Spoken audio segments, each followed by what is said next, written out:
The suns are bright and the moons are rising. Let's talk A Crash of Fate. How you get so big getting food of this kind? Hello and welcome into my spoiler-free review of Star Wars Galaxy's Edge, A Crash of Fate by Zoraida Córdova. While this is far from the first novel written by the author, it is her first Star Wars novel. It is a young adult Star Wars novel, though previously in Star Wars she also wrote You Owe Me a Ride from Star Wars from a Certain Point of View, which we did actually talk about. If some of you may remember, if you've been with the channel for a while, we broke down each and every short story from that, and so if you're interested, you can follow this link here and I'll tell you about that short story. But with that, let's talk about this book. This book was released recently to build up excitement for Star Wars Galaxy's Edge, which opened recently. This novel, along with the soon-to-be published novel Black Spire by Delilah S. Dawson, are the two kind of stories that are supposed to help build the culture of the world of Batuu, which is the planet in Star Wars Galaxy's Edge, and give you a sense of what's going on in the park. And this book does that so well. But I will get to that in a second. I wanted to say, some of you, if you follow me on Twitter, you may have seen, I read this book basically in a day. I had read the first 2 chapters the night before, but I basically sat down on a Saturday and read the whole book on Saturday. Like, just didn't do anything else but read this book on a Saturday, and it was wonderful. And I don't usually do that. If I'm really into a book, I'll read it pretty quickly, but I usually like to take breaks and let the story digest a little bit.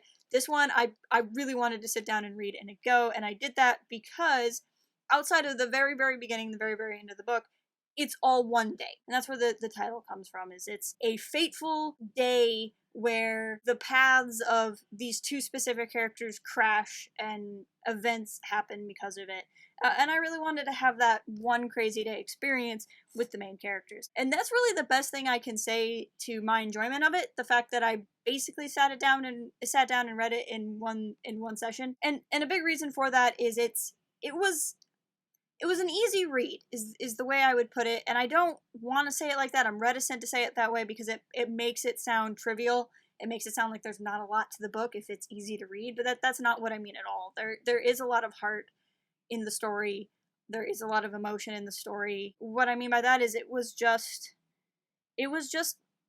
relaxing to read, even though the characters at times were in stressful, tense situations.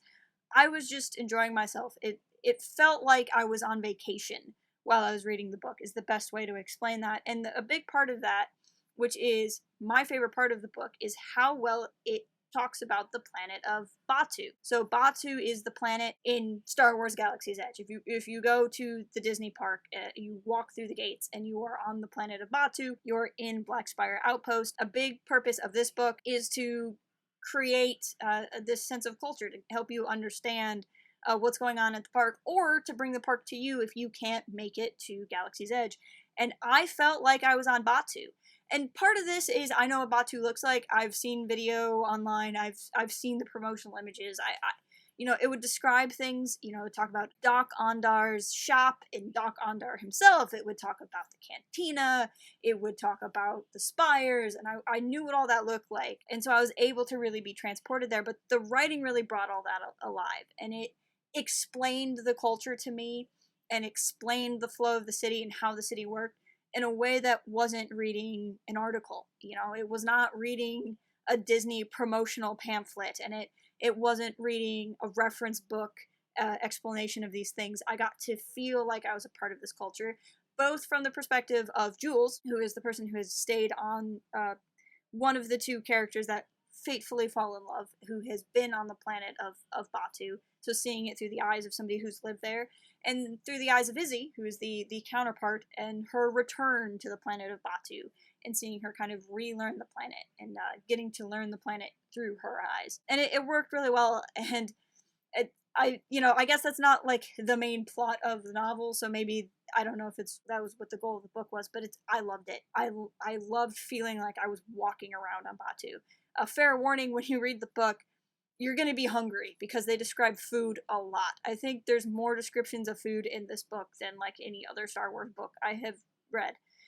So make sure you have snacks because everyone's eating all of the time. Jules at one point says that people of Batuu like to eat, and he's not kidding. But for the story itself, it is a romance story.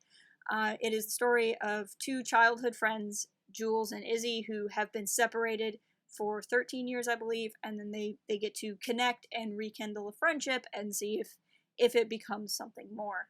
And that is the ultimate tale of the story that has a backdrop of other things going on. So it also, in the background, you see the First Order coming to Batuu, which we know is the First Order's on Batuu if you've seen anything from Star Wars Galaxy's Edge. It is kind of the lead-in to all of that. It is the lead-in to the kind of the situation with the farmers on Batuu and how they deal with a bigger economy. So these things are all going on, but really it's the story of these two characters.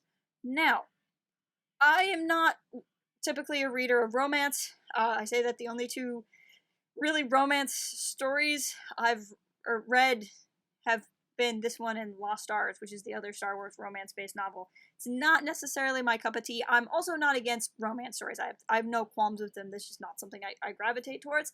And I say that not as a knock against the book, but to tell you that if you are interested in this book because you just want to read something that's Star Wars, because you're interested in Galaxy's Edge, because you're interested in other things, for whatever reason, if it being a romance story is a turnoff to you, don't let it be. Because as someone who doesn't necessarily read books for the romance story, I was engaged with the romance story, and I was because the setting of it was so well constructed. So if I enjoyed it for the reasons that I enjoyed it, and you do like romance stories, then you're probably going to get even more out of it than I did, and you're going to like it even more than I did, and I already liked it.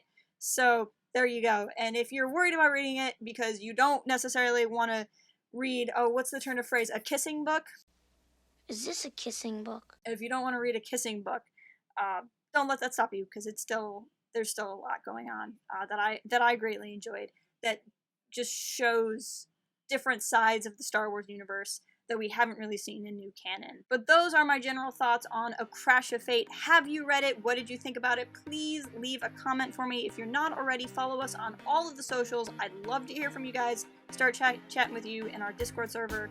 And until next time, keep it real and fly casual. Cooking can be fun.